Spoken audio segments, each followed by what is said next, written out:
What is your best D&D story while you crochet a dice bag with me? The video and written tutorial for this dice bag will be in the description. Let's read some stories, shall we? I was a DM for my first and only D&D game. I, of course, had no idea what I was doing, and for not being bothered by official campaigns, I decided to create a short branching story using the provided map for reference. We mostly winged it. Started with a package being delivered by a caravan on a country road. Two players decided to be raiders.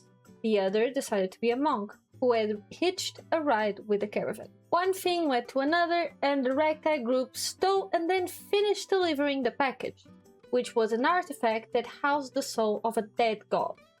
The owner of the package turns out to be an evil necromancer. They thwarted the necromancer, and in a beautiful turn of events, one decided to attempt to finish off the dead god, and proceeded to smash the artifact against the ground, which released the soul and brought about an apocalypse. I was proud. Mind you, it was this person's first and only D&D game. You didn't come back after this? What do you mean? My first campaign ever. We had a party of about 6 people. One of whom was playing a Minotaur. He was incredibly strong, but very dull and clumsy. Grok, we were in a battle near a chasm against a mage who cast a fiery explosion that blinded the rest of our party, but not a Minotaur. Because on his previous turn, he had headbutted an enemy, but fell flat on his face with his dexterity check.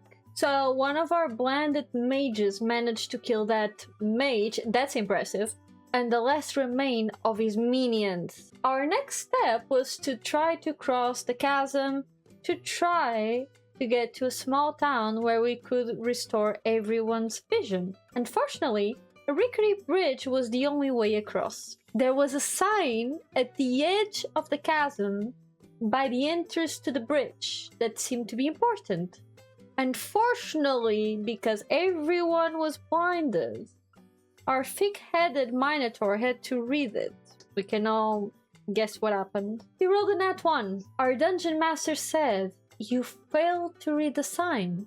The attempt itself makes you very dizzy. Roll for dexterity check." He rolled another nat 1 and fell in the chasm. I'll never complain about my rolls ever again. I know my dungeon master watches these videos. I know I'm just giving him ideas. I'm playing with my first D&D group right now, and we recently made our way into an underground cave. We were in trouble as we had one boss hot on our heels, but had found the room we were looking for that held really powerful armor and a mace. The only problem was it was guarded by a spectator. Now, being the cleric, I tried to talk them out of fighting it, but they outnumbered me, so I got ready to fight. A few turns in, I'm already worried because this is going south fast.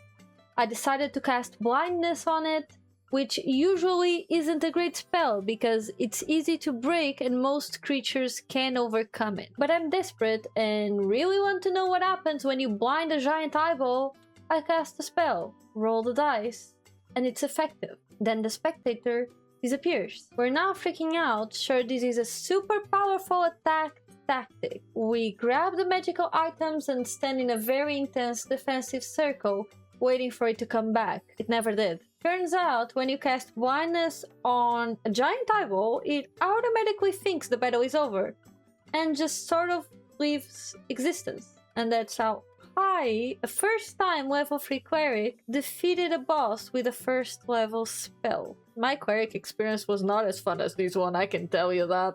This was during a Pathfinder campaign. I was playing a level 5 half-elf ranger. We were heading to a town because plot, but when we got there, a large ice wyvern was wrecking the place. Also, because plot, I, being the smart nature-loving guy that I am, was able to determine that this ice wyvern was weak to fire damage. So I dipped my arrows in lamp oil. Wait, this is actually so smart. We lit them on fire before shooting them at the wyvern. We're getting handed to us. This wyvern was much stronger than anything we had faced beforehand. Our DM knew this, so he hid a few barrels of gunpowder in a building for us to find and to use in the battle. Our druid ran into one of the buildings and saw the gunpowder. The only problem in this world, gunpowder was not a widely known invention. It was only just getting its start in this tiny village. There was a note next to the barrels that said, "Caution, highly flammable, keep away from fire." The druid sees that I'm shooting flame arrows and comes up with a bright idea.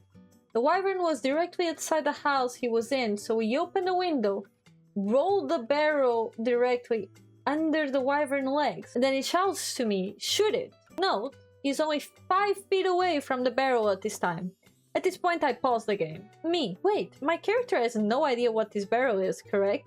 Game Master, yes, that is true. Me, so my character has no idea what these will do, and all he notices is a big barrel being rolled out of a window with a familiar voice yelling at me to shoot it. Game Master, that is correct. Me, the druid doesn't know what's about to happen either, right? Game Master says he has an idea, but he doesn't know how much danger he's in. Me, okay then, to avoid metagaming, I immediately shoot a flaming arrow at the barrel. Sometimes using logic is very hard. The shot hit the barrel, which then exploded. Our game master decided that the barrel will deal 10d6 of damage, and that the size of the explosion will be dependent on the amount of damage that was done. I rolled the d6, and I managed to get 7 6s, a 5 and 2 3s, for a total of 53 fire damage. We were level 5, so this is huge. Yeah.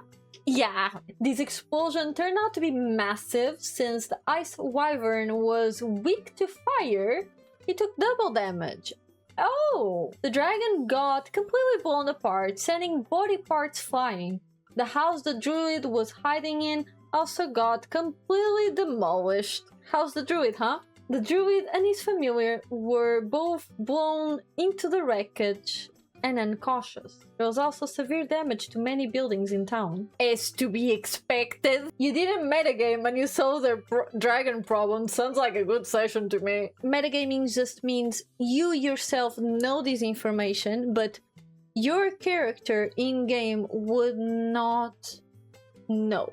And metagamers are the people you never want at your table.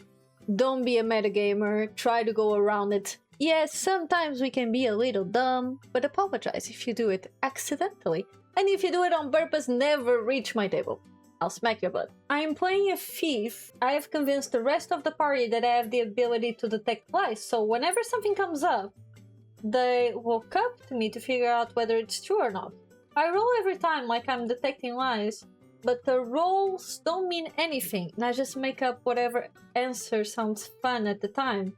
So far it hasn't backfired, and I'm kinda unofficially leading the party from the shadows. How do you get out of that? Okay, question. What exactly are you rolling? Like, are you doing a deception check? Persuasion check? Wait, I'm a little bit confused. Does the party outside, like, the characters don't know, does the rest of the party know? Does the dungeon master know? The dungeon master has to know, right? First time playing as a group. We are on a classic Save the Princess quest against an hyper-intelligent orc or kobold, or something who was supposed to eventually be our arch nemesis for a pretty long campaign. I'm playing a chaotic neutral mage. What would that actually sound like? Pretty much the standard out for myself only character. Oh, thanks for answering, I guess. We, being new players, were super broke. Crap weapons, hardly any armor. We end up going to a cave where we know the princess is being held. The first room, our DM is setting the mood. Torches, footprints in the dust, a golden sarcophagus. Sarcophagus? Google sarcophagus? Why are you going so slow? Sarcophagus. In the corner. As he's talking, I raised my hand and he stopped and looked at me expectantly. Is the sarcophagus golden or gold? Really? Whatever. It's gold anyways. There is an exit towards. How much would you say the sarcophagus weighs? I don't know, like a couple thousand pounds. Why? I ask around what everyone's max carry weight is, and we Harriet. We took the gold sarcophagus and abandoned the quest. Whatever they were paying you to save the princess was probably not as worthy. Good guy game master didn't want to backtrack, so he allowed it. But the town we went back to was too poor to know what to do with thousands of pounds of gold. Since we couldn't spend it, we bought the town and imported the best craftsmen from other towns. Eventually, like 5 weeks later, we go back to the cave, decked out, literally the best armor money can buy. Pretty sure the princess was super dead by then. We played a few more games, but since we were newbies, we didn't really like the classes we originally picked, so we re-rolled. Game Master was a champ and allowed it, but he kept the characters we abandoned. Our next session was like 100 years later in the same world. Playing a chaotic neutral halfling rogue this time, still a turd. We started in a massive city about to be sacked by an overpowerful necromancer and his undead and orc army. Being a total bum, I go over the wall and start terrible looting the dead bodies outside the wall from the previous skirmishes. The rest of the party has learned to just ignore me by now, but the dungeon master sees the opportunity to get his revenge. He lets me find all his super epic loot and tells me to roll a perception check. Failed. Continued turbo looting and eventually hear noises. I turn around and see the army, and at the end of it is the necromancer. It was my old mage from the previous game. Turns out he never became less of a bum hat. Fine gentlemen, I think your dungeon master should be called Karma. I didn't notice the enemy army until we were within bow range, preventing me from going in the gate or climbing the wall. So I do the only thing I can think of. I tell the dungeon master I want to roll to hide. Now you're scared, huh? He laughs at me because I'm on a battlefield with nowhere to hide. I rolled a natural 20. Oh no. Ends the session by graphically describing my halfling rogue entering the eggs of the corpse of an especially large orc. TLDR, botched Dungeon Master's campaign, but Epic Dungeon Master made the best out of it by making me play hide the halfling in an orc's. I would like to say you're my new hero, but never mind, it is definitely your DM. The time our gnome paladin hooked up with an NPC because they impressed each other in battle. The setup: we arrive in a town escorting 3 NPCs, the only survivors after their village was sacked by orcs. The town folk are suspicious of us: a dragonborn, a dwarf, a gnome, and a tiefling in disguise in a town of vanilla humans. But the villagers vouch for us and we hole up for the night in the church. The next day, a watchman comes running into town with a dire pronouncement. More orcs are heading this way. Our team suits up and we help the town folk hide and the city guards prepare for battle. It's the 4 of us, 4 guards, 2 of the villagers we escorted, and the mayor versus 4 orcs, 1 orog, and an orc eye of Grumsh. Now, Viola, the gnome paladin, is very proud of her 5 javelins. What are javelins, you may ask? Am I pronouncing it right? I am pronouncing it right, but what are javelins? Oh, it's like those things you go, boy, and it flies. It's not a spear. I'll insert picture. And he's thrilled to discover that one of the guards is also a javelin user. As he runs past Viola into the heart of battle, she calls after him, "Wait, what's your name?" At which point the DM, who had been naming all the NPCs to this point, sheepishly admits, "I forgot." We all have a laugh and we're ribbing the guard / the DM a bit. "Nice to meet you, I forgot." But despite this, Mr. Javelin Guard more than distinguished himself in battle by scoring not 1, but 2 critical hits with his javelin. We immediately nickname him Crit. Viola swoons, but keeps her head in the game. and scores a critical hit of her own. This does not escape crit. I forgot about my crochet. I'm loving the fanfic. I'm sorry. I'm too invested in this. The battle is won. The loot collected. The plot thickened. And we all agree that it's time to take a long rest. Is Viola going to be spending her long rest with crit? Depends. You're only allowed an hour of light activity. Is that going to be a problem, Viola? That was said by the tiefling. The DM answered, Crit comes over to your group. He hands Viola one of his javelins, into which he has carved his address. He also introduced himself. His name is I Forgot. Genius. Are you saying critical hit on her?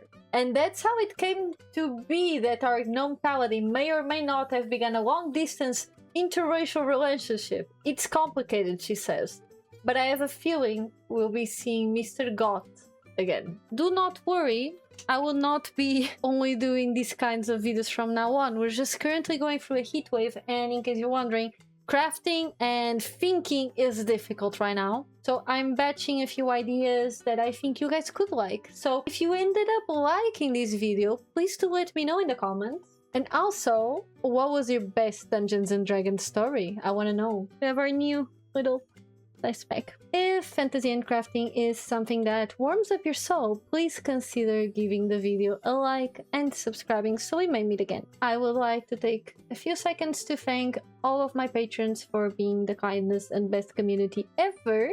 If you'd like to join the Fae Club, the link is down below. I hope to see you in your next adventure, traveler.